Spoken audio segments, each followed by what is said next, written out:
the state of emergency declared in Rivers State by President Bola Tinubu on March 18, 2025, was a significant and rare move aimed at addressing escalating political and security challenges in the oil-rich region.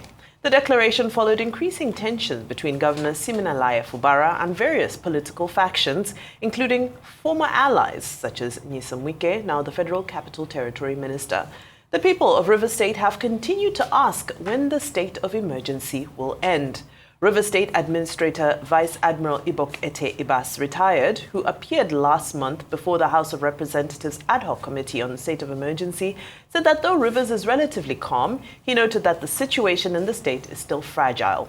Ibas also requested the understanding and indulgence of lawmakers to grant him additional time to adequately prepare and present a comprehensive and constructive briefing on the situation in the state.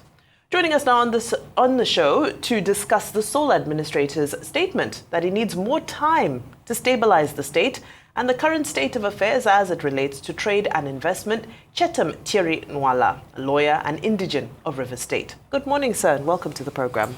Good morning, and thank you for having me on your show this morning.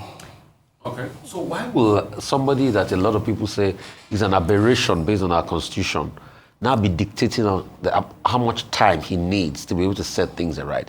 In the first place, he's not supposed to be there. He has no mandate of the people.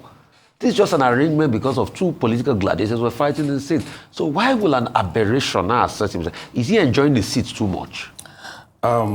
I must say that what is happening in Rivers State is really pathetic. I have always expressed my displeasure and dissatisfaction over what's happening in Rivers State because I think what we are doing now and what we are seeing happening today is a situation where if Wike disagrees with you, the state would burn. That's exactly what is happening, and that's why we have a state of emergency today. And of course, when you see where brothers fight, foreigners come, eat over whatever belongs to them and control the system there. That's what we're having today in Rivers State. Let me tell you something. The emergence of a bus in Rivers State today has destroyed Rivers' economy and destroyed Rivers State completely. I don't blame him so much. I blame the president because I think that there is this animosity the president has against Rivers people.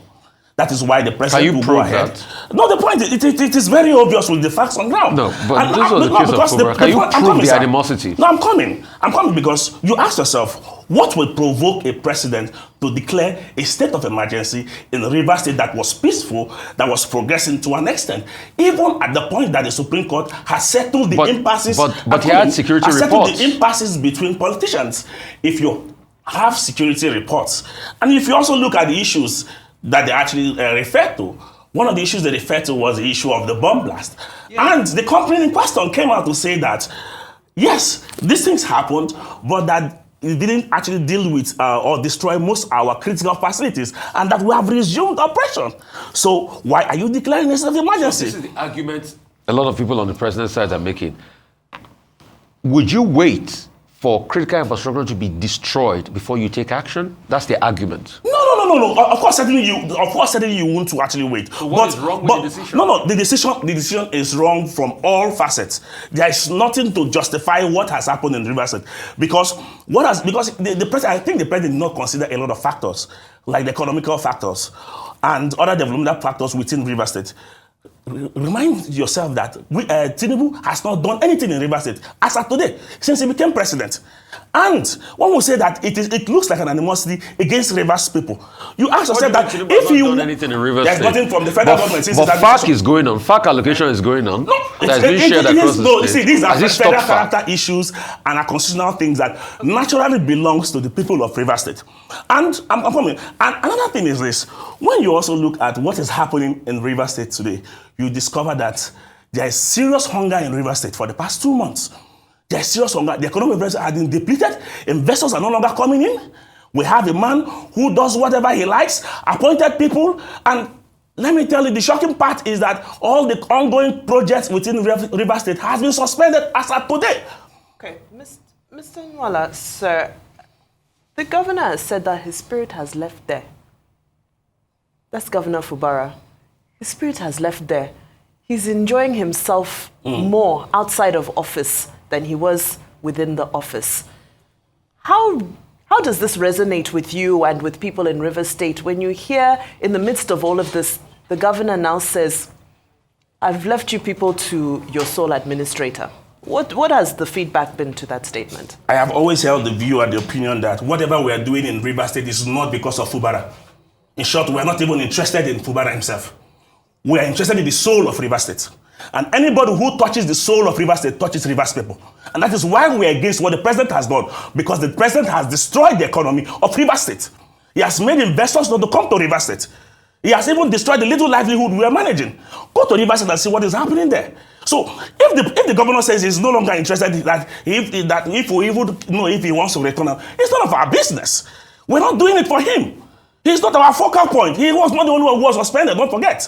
The assembly members were also suspended. When we say that democracy should be returned back to Rivers State, we're not saying that Fubara should be returned. We are saying that both the assembly members and the governor should be returned back. So if the governor is saying that he's no longer interested, when he returns, he should resign. It's as simple as that. But the point is simple. What we are saying is that democracy should be restored to Rivers State, and that is what we demand for. Nothing more, nothing less. What the president has done is against the wishes of Rivers people, is against the spirit of our constitution and our laws. And let me say this. I have also held the view that the president is making it look like he wants to destroy the economy of Rivers State because Rivers State is in direct competition of Lagos State that he controls. And this is a problem for us. It's a major problem. Because if you destroy Rivers State for Lagos to thrive, it tells so much about what the president is doing. Right now, we know they are actually undergoing negotiations. Let me say this. We are not interested in whatever negotiations they are doing. What are these as Rivers people? No. They said, no, we hear in the news negotiations between the governor and the FCT minister and all that. Rivers people, we're not interested in those negotiations. What we want is that democracy should be restored back into our state. Whatever they negotiate and arrive at, it is not our own concern because they have dealt badly with us. These politicians have destroyed us for the past how many years? We led us for 8 years, took us 10 years backward. Today he is destroying our economy with the president. And people are quiet about it. We protested against it. They shot at us, used tear gas canisters at us in this same River State. And the expected of us, we will not keep quiet. We will not keep quiet. Okay, we can see how passionate you are about this because it does matter. And I think that that's exactly why we discuss these issues, because they do matter to the people.